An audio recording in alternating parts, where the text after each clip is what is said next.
Bonsoir à tous et merci de nous rejoindre dans l'info continue ce mardi 28 octobre 2025.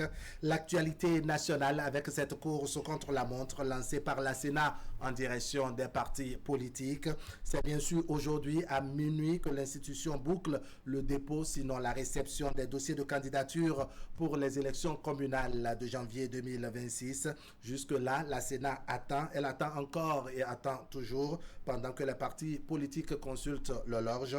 On suit avec vous l'actualité et l'évolution des choses au niveau de la Commission électorale nationale autonome Sénat. Vous aurez les détails dans nos prochaines éditions. Mais dans le même temps, les membres du parti, les démocrates, gèrent et digèrent à leur manière les dernières informations concernant leur participation à l'élection présidentielle d'avril 2026.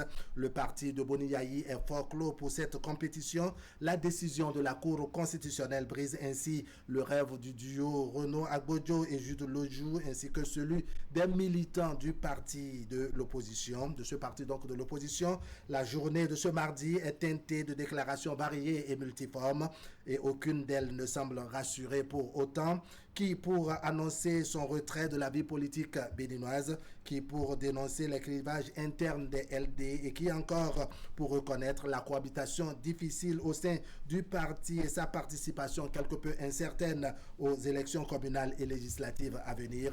Et bien ce soir, on élabore autour de cette actualité du parti Les Démocrates qui couvre les Chines devant les réalités du moment. On est avec Paul Arnaud Deguenon. Paul Arnaud Deguenon, bonsoir. Bonsoir Wahab, bonsoir à Gangana, bonsoir à tous ceux qui nous regardent. Allez. Bonsoir, bonsoir à vos co-débatteurs et bonsoir à tous les téléspectateurs. Merci beaucoup Delphin Gagana. Vous suivez l'actualité, vous avez vu la décision est tombée. Le parti Les Démocrates ne fait pas partie de la liste des duos, n'est-ce pas, qui doivent prendre part à l'élection présidentielle d'avril prochain. C'est un rêve brisé, comme vous l'avez dit, c'est un vrai rêve brisé parce que il y a des milliers de partisans, des milliers de sympathisants du parti qui attendaient vraiment le mot d'ordre et malheureusement ce mot d'ordre ne pourra pas venir parce que les dissensions internes, parce que les jeux politiques internes malheureusement n'ont pas permis à ce parti qui pourtant suscitait beaucoup d'espoir au sein des militants du parti. Et malheureusement, le parti ne sera pas en liste. C'est dommage pour la beauté démocratique, pour la beauté de la course présidentielle, mais à l'impossible, puisque ils se sont fait éliminer par eux-mêmes, diront certains. Et donc, le jeu continue. Et puis, on aura donc deux autres listes, comme je le dis, deux listes présidentielles, en fait, qui vont se chamailler. N'est-ce pas, qui vont se challenger. Comme la réalisation nous accompagne, on aura donc Wadani Talata, n'est-ce pas, et Rumpe Juanou au niveau du parti Force Corée pour un Bénin émergent. Ce sont donc les duos qui sont en liste, pour ne pas dire en compétition, à partir d'avril 2026. Delphin Gagana, comment vous avez accueilli cette information, la décision donc de la Cour constitutionnelle qui naturellement retire le parti LD de la compétition? Oui, c'est vrai, la décision de la Cour vient juste confirmer l'appréhension ou ce que certains voyaient venir. Donc, du coup, la non-participation des démocrates, oui, nous la constatons, mais c'était pratiquement prévisible parce qu'on en avait vu. Mais ce qui, moi, sur quoi je vais m'attarder, c'est pas le fait de ne pas participer, mais c'est qu'ils sont arrivés à nous donner raison, puisqu'il y a 2 semaines, on avait dit, ici, sur ce même plateau, que l'affaire Sodinou est la partie visible de l'iceberg parce que la fissure était plus profonde que ce que nous, on est en train d'observer et que le dissensionnement était plus vaste que ce que nous voyons. Et si vous mettez côte à côte la lettre de Éric Rounoté et puis vous écoutez ce que le candidat qui n'a pas pu valider son ticket et qui finalement a démissionné, si vous écoutez, il a bien dit, j'ai été victime du dysfonctionnement interne de mon parti politique. Oui. Et si vous prenez seulement ça, même sans laisser la suite, c'est qu'il est venu dire qu'il y avait quand même de mal dans le qu'il y avait quand même à l'interne. D'accord. C'est un aspect sur lequel nous allons revenir. Mais il y a que le parti a pris acte, je dirais, de cette décision. C'est aussi ça, être démocrate, non? Oui, bon, dites-moi, est-ce que le parti avait le choix? Est-ce que le parti avait le choix? Non.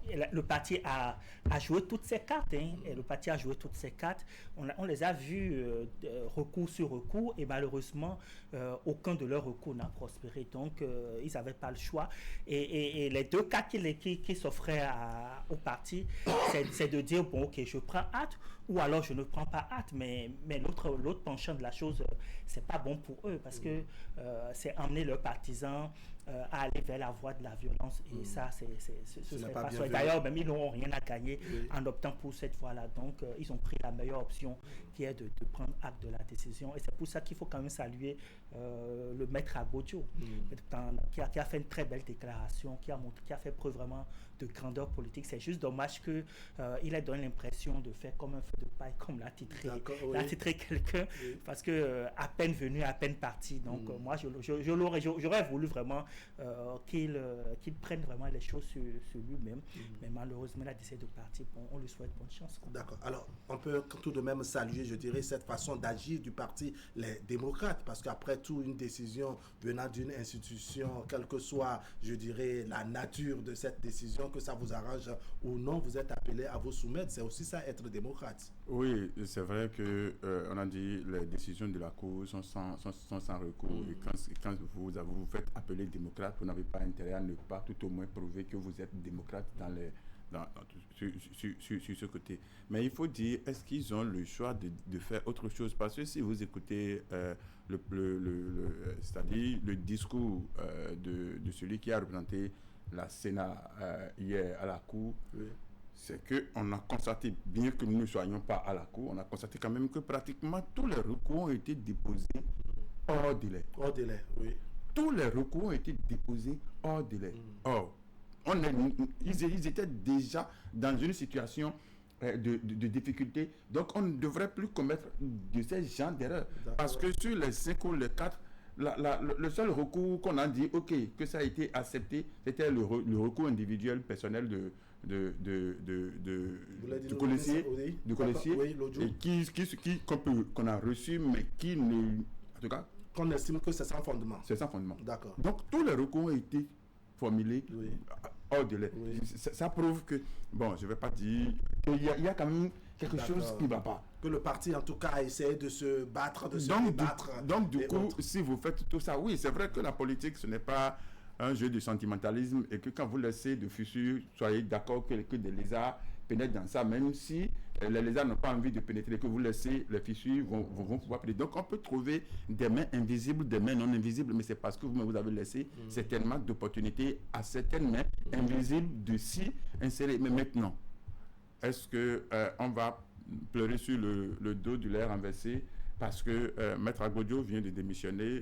Peut-être que c'est l'espoir que beaucoup ont mis sur lui qui se trouve être brisé ainsi, mais est-ce qu'il n'a pas vraiment raison de prendre une telle décision parce que je suis dans un environnement qui ne m'est pas trop... Que l'environnement n'est pas trop favorable. D'accord. On va commenter tout cela avec le peu de temps que nous avons. Alors, Paul Arnaud Deguenon, il y a que la tête du duo, notamment Maître Renaud Agbodjo, n'est-ce pas, a fait une déclaration pour annoncer son retrait de la vie politique. Comment vous interprétez, je dirais, cette action-là? Non, c'est ce que je venais de dire. C'est juste que je trouve que c'est une très très bonne chose. C'est une démarche de démocrate, de grandeur. Et dans une certaine mesure, je dirais même qu'il a pratiquement félicité son challenger. Le duo candidat de la mouvance, il les a pratiquement félicités parce que lorsqu'il trouve qu'il est compétent et qu'il le sait compétent, donc c'est un peu des aveux de grandeur vis-à-vis de l'autre. Donc je trouve que c'est une très très bonne démarche. Juste comme je l'ai dit, que je trouvais quand même que sa démission, son retrait de la vie politique, c'est un peu trop prématuré à mon sens. Parce que certains se sont posés également la question de savoir quand est-ce qu'il est venu sur la scène politique, voilà, et qu'ils se sont déjà fatigués. Exactement, c'est la chose que je voulais dire. Parce qu'à peine arrivé, et puis on l'a vu juste au moment de jeune sur cette scène politique. Voilà, à peine arrivé, et puis juste quelques jours, juste on l'a secoué un peu, et puis tout de suite, le gars décide de prendre retraite. Bon, je trouve ça un peu trop prématuré, mais selon moi. Mais c'est quand même pertinent en ce qui concerne, je dirais, les dissensions à l'interne, la cohabitation difficile, peut-être que tout cela a motivé son départ ou son retrait momentané. C'est possible, mais M. Ouaha, vous pensez que dans le camp en face, il n'y a pas de dissensions, qu'il n'y a pas de problèmes? Bon, ils essaient de contenir. Et d'ailleurs, je ne sais pas sur quoi Maître Renaud, Maître Agbodio s'est basé pour entrer en politique. En politique, c'est comme ça, c'est des coups. Vous devez savoir encaisser des coups.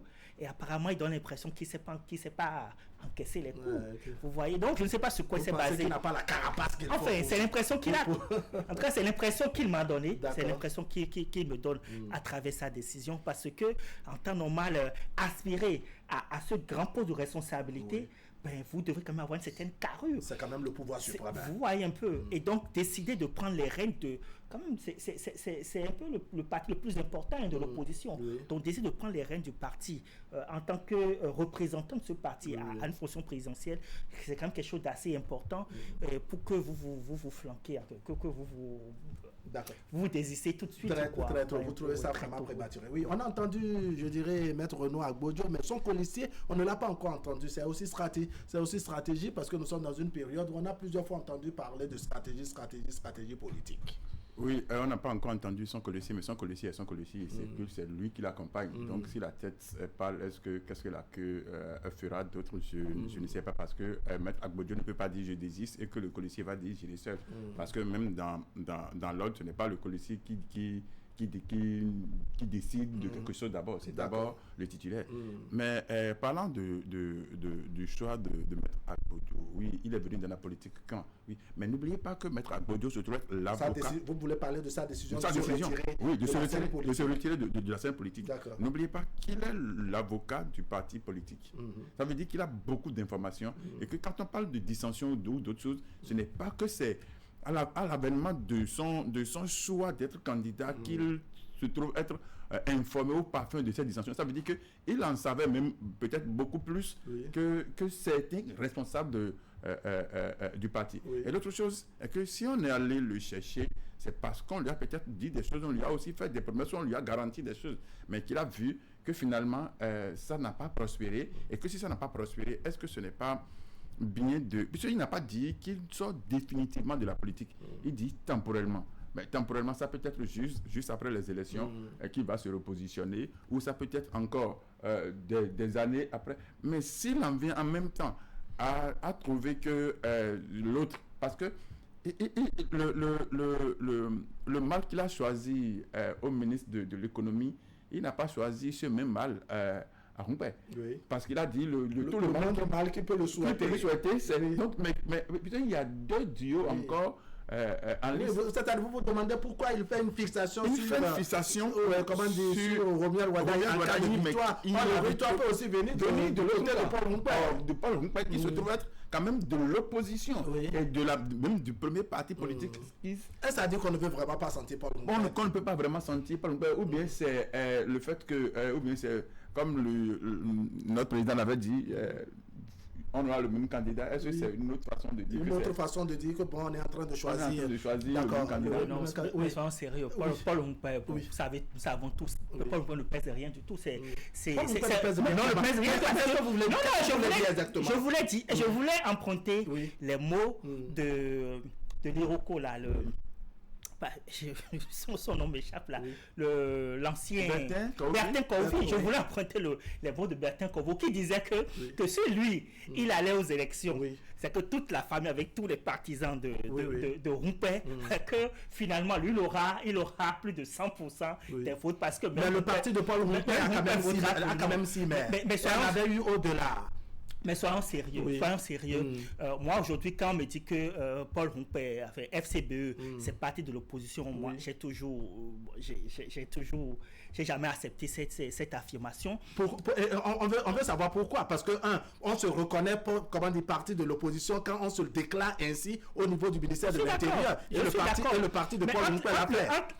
Entre ce qu'on met sur le papier et dans les faits et dans les actes, il y a une grande différence. Attends, on est opposant quand on insulte le chef de l'État ou bien quand on insulte le gouvernement. Nous sommes sérieux. On est opposant quand on ne reconnaît pas peut-être tout ce qui a été réalisé, c'est ça? Non, de façon sérieuse. De façon sérieuse, non. Regardez, Écoutez, non, moi, je vous fais juste la question. Je veux juste non. Qu'est-ce qu'il faut, comment faut-il se comporter, n'est-ce pas, avant d'être reconnu comme parti de l'opposition? Non, mais les faits sont là. Les faits sont très Lesquels, simples. par exemple? Regardez comment est-ce que, d'abord, le parti FCBE a été arraché à l'ancien président Thomas Boni Yayi pour être finalement, pour être attribué finalement. Boni Yayi n'était pas président du parti FCBE.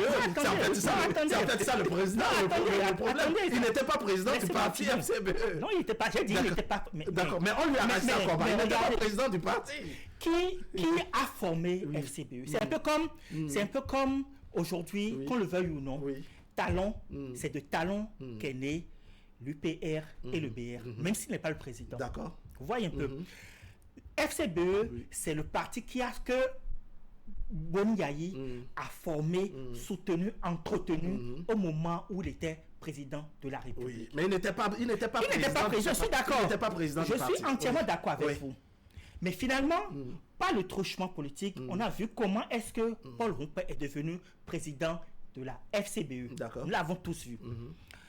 Finalement, on a vu par quel jeu Paul Rompé est allé aux élections en 2021. Aujourd'hui, on voit également par quel truchement Paul Rompé aujourd'hui est candidat en liste pour l'élection présidentielle de 2026. Oui. Vous allez voir. D'ailleurs, lorsqu'il y a les élections de 2019, on a vu le nombre de voix, le nombre d'élus qu'avait remporté le parti FCBE. Oui, pour 2019, là, vous parlez des élections législatives. D'accord. Après, on a vu les dernières élections de 2023, les élections législatives. Oui. On a vu le nombre d'élus qu'a fait le parti FCBE. Oui. Croissant ou bien décroissant. C'est en chute. Oui. Et vous verrez, est-ce que c'est parce qu'un parti, je veux comprendre, c'est-à-dire en conclusion, est-ce que c'est parce qu'un parti politique, fut-il de l'opposition, n'est-ce pas, a eu, je dirais, des chiffres minoritaires, n'est-ce pas, a eu une compétition, ou bien a eu des chiffres plus ou moins décroissants, a eu une compétition, que son titre d'opposant ou de parti de l'opposition lui est arraché? Non, selon la loi, il est opposant. Ça, on ne peut pas le lui retirer. On ne peut pas le retirer. Jusque-là, je n'ai pas encore perçu le critère ou ce qu'il faut avoir pour être un parti de l'opposition. On va évoluer. On ne peut pas lui donner ça. D'accord. On va évoluer pour permettre. Je veux pas de la lecture que l'on fait du parti. Je ne veux pas tergiverser. D'accord. On va évoluer. Oui, il y a que je dirais, Maître Renaud Agbojo reconnaît lui-même les dissensions internes, les difficultés qu'il y a eu à l'interne. Mais on note que ce soit sur les réseaux sociaux et un peu partout, on veut attribuer cette difficulté ou bien ce manque de cohésion, n'est-ce pas, au président du parti, notamment Boni Yayi. Est-ce que vous voyez que cela comme une raison valable? Est-ce qu'on ne taxe pas trop Boni Yayi d'être responsable? Je pense que il a aussi ajouté des adversités coupables au sein du parti politique. Vous savez, quand quelque chose ne va pas au Bénin, on appelle le nom de Patrice Talon. Il l'avait dit en son temps. Parce que si quelqu'un trébuche quelque part, on appelle son nom. C'est lui qui a la tête, c'est lui qui se trouve être le président du parti politique. Donc il a intérêt à porter le chapeau de tout, d'être le responsable de tout. Même si parfois il n'est pas informé de certaines choses, mais c'est lui qui se trouve être à la tête. Donc il ne peut pas ne pas être responsable de tout. Mais tout à l'heure, mon cher Guénon parlait des faits. Je pensais qu'il allait donner des faits par rapport des faits concrets pour dire que c'est ça qui l'amène à dire que FCBE n'est pas de l'opposition. Oui, bon, je l'ai suivi pour autant, mais je n'ai pas vu ce et puis il a dit deux comptes vérité. FCBE n'a jamais été aux élections en 2019. Aux élections législatives, mais jamais en 2019. Aux élections communales de 2020. De 2020. Aux élections communales de 2020, ils ont eu des élus locaux, ils ont eu des maires. Mais maintenant, est-ce que on avait déjà fait ce débat ici une fois, ce n'est pas à l'individu de dire est-ce qu'un parti est de l'opposition ou n'est pas de l'opposition. Et vous avez bien fait de poser la question, est-ce que c'est parce que quelqu'un n'insulte pas, quelqu'un n'est pas automatiquement ou mécaniquement contre tout, qui n'est pas de l'opposition. Parce qu'il est en train de dire, de regarder le truchement, c'est-à-dire la façon dont les gens ont bénéficié peut-être de parrainage et autres. Mais est-ce que vous pensez que si les démocrates n'avait pas les 28 et comptait sur les 28, ou n'avait pas du tout d'élus, députés ou maires, et pour aller aux élections, qui n'allaient pas négocier les parrains des autres. En 2021, pour aller aux élections, au moment où même le président du parti politique, Éric Rounotier, disait « Nous ne voulons pas prendre les parrains », celui qui se trouvait que le candidat promu du parti négociait les parrains, mais les parrains de qui? D'un autre. Oui, des partis de la mouvance, encore en exercice. Si c'est seulement qu'il faut s'accrocher à ce que quelqu'un aurait bénéficié des parrains de la mouvance, que c'est à cause de ça qu'il n'est pas de l'opposition. Ça veut dire qu'en 2021, les gens n'étaient pas de l'opposition. Non.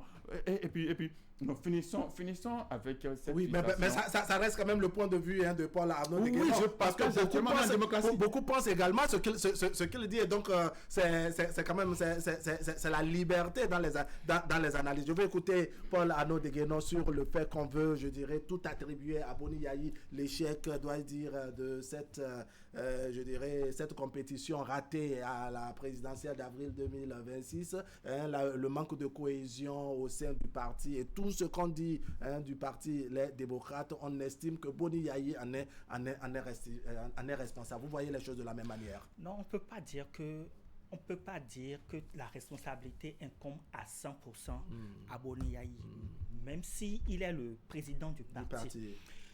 Les dissensions, qu'on le veuille ou non, sont énormes et les appétits sont voraces. Et puis, n'oubliez pas que les gens se disent opposants, mais ils ont un pied dedans et un pied dehors. Parce que chacun, quand vous les regardez, ils essayent toujours de sauvegarder leurs arrières. Et donc, il y a trop de taupes au niveau du Parti des démocrates. Oui. Il y a trop de...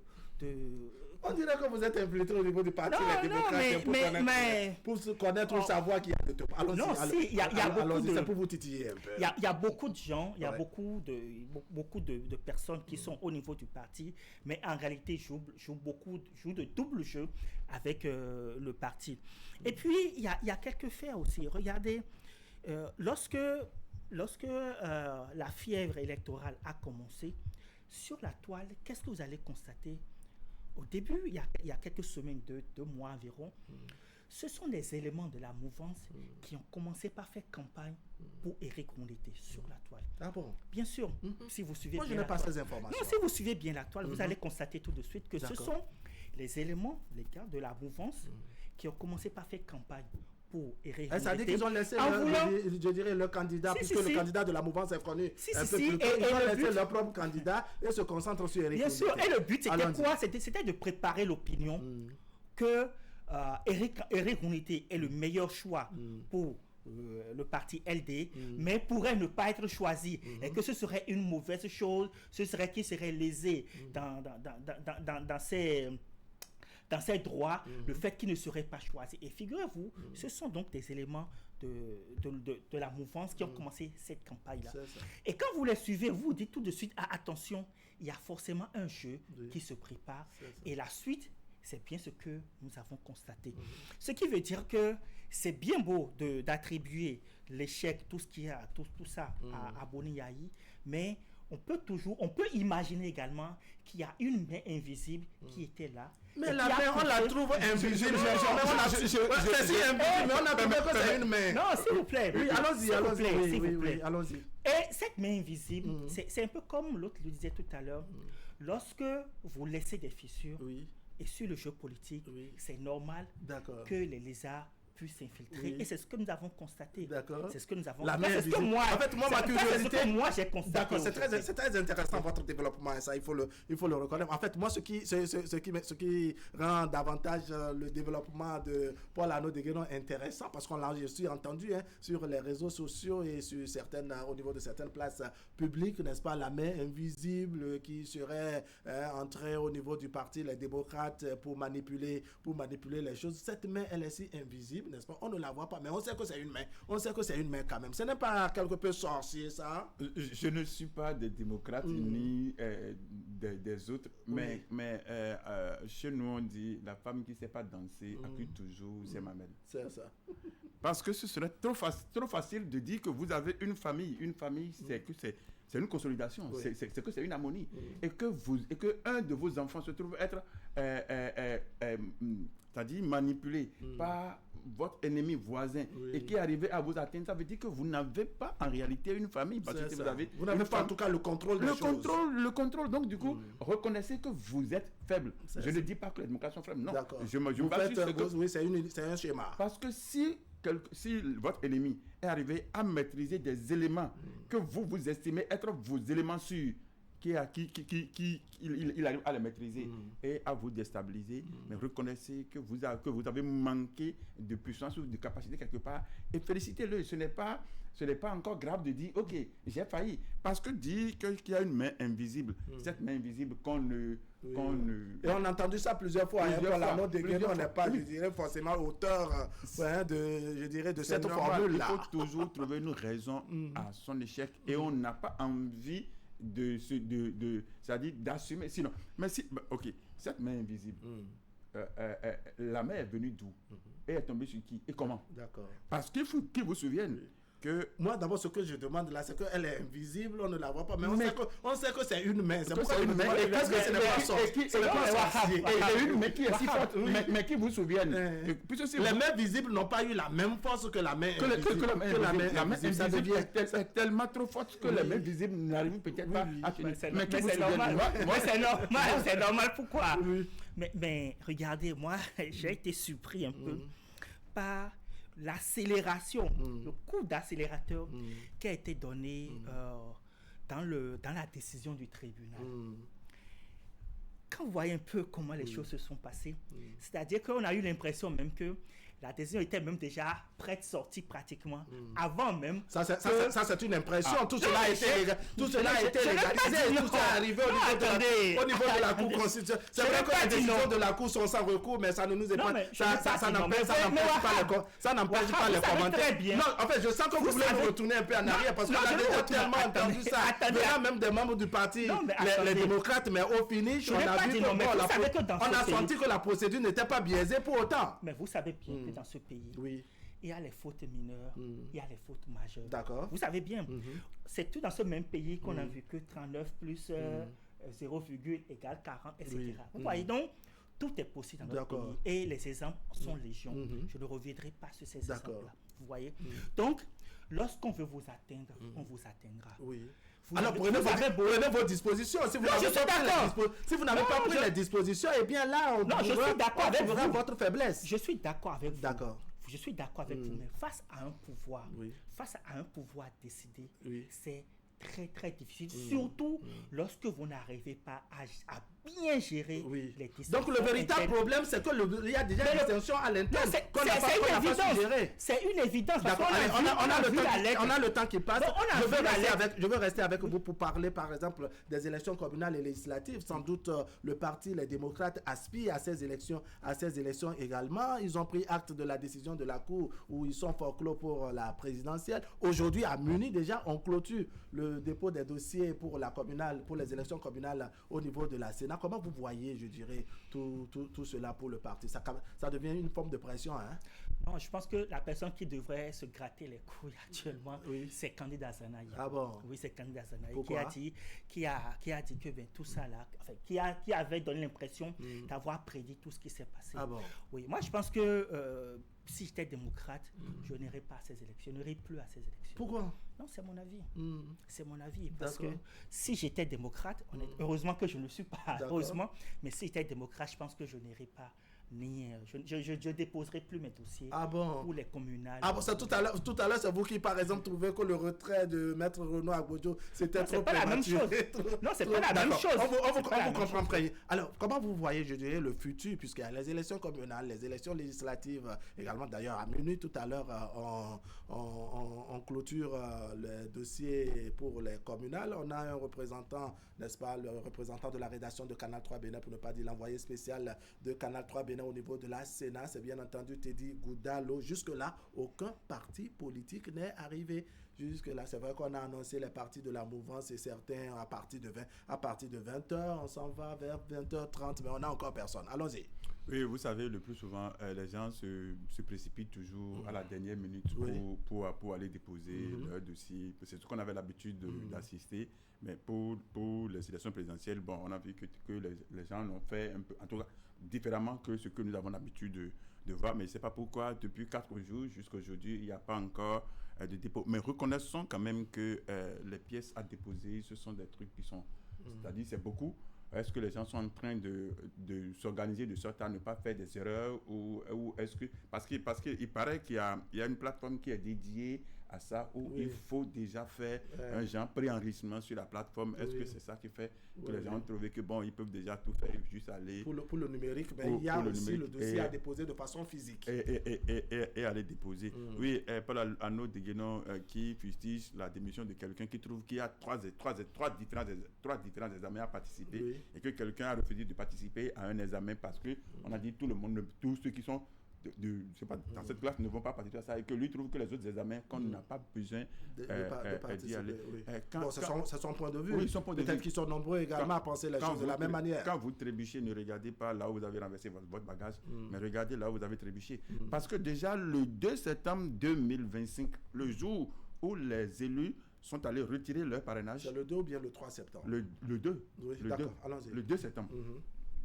L'honorable Sodinou avait déjà manifesté son désir de ne pas déposer sa fiche à travers le courrier que le vice-président Éric Ndoye a donné à lui. Mais la décision du tribunal, c'était quand? C'était le 13 octobre 2025. Du 2 septembre, c'est le 13 octobre qu'il y a une décision. Donc, le besoin de ne pas parrainer. Ça veut dire qu'en tout cas, il y avait sous ce délai-là, il y a eu vraiment tout ce temps, Paul Arnaud Deguenon, comme moi, ne savait pas ce qui se disait, ce qui se passait jusqu'à ce que cette décision... Non, je suis désolé que vous m'aidez. C'est parce que ce que j'ai dit... Non, Gangana, ce que j'ai dit... L'accélération... Non, Gangana, la raison que je dis non, parce que là, c'est comme si vous êtes en train de me répondre. Non, pas du tout, pas du tout. Vous n'avez pas donné votre avis. Moi, j'ai donné mon avis. C'est comme si vous êtes en train de me répondre. Mais si vous me répondez, dans ce cas, il va vous dire ceci que... Il faut écouter Sodinou. Parce que vous ne pouvez, déjà de façon normale, vous ne pouvez pas, à cause de vous, c'est-à-dire prendre une minorité pour bloquer une majorité. Mais est-ce que ce que Sodinou a fait, la loi permet ça? Le 4 mai 2015. Je n'ai pas fini. Ça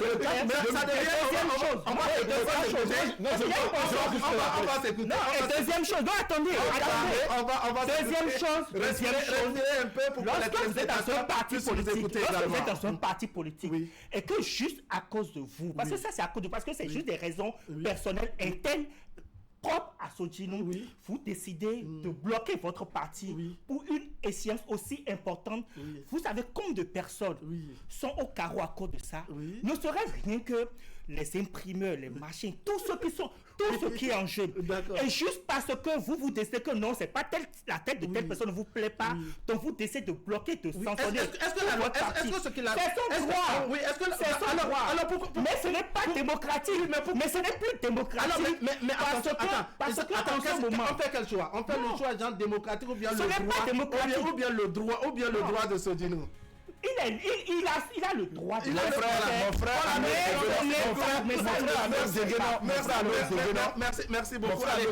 Tout le monde accuse aujourd'hui. C'est la régie qui va nous arracher l'antenne aujourd'hui pour une... Tout le monde accuse aujourd'hui. Merci beaucoup Delphin Gangana, Paul Arnaud Deguenon, merci beaucoup. Le débat était vraiment chaud. Ça, je le reconnais personnellement. Mesdames, Messieurs, ce serait tout pour aujourd'hui. Merci de nous avoir suivi. L'information continue sur Canal 3 Bénin. On va se donner rendez-vous demain à 20h pour partager avec vous le reste de l'actualité. Comme je vous l'ai annoncé, on a Teddy Goudalo de la rédaction de Canal 3 Bénin qui est en ce moment même au niveau de la Commission électorale nationale autonome Sénat, n'est-ce pas, pour nous faire les comptes rendus qu'il faut. Vous les aurez dans nos prochaines éditions en ce qui concerne donc le dépôt des dossiers pour les élections communales de janvier 2026. La clôture, c'est aujourd'hui à minuit. Allez, portez-vous bien.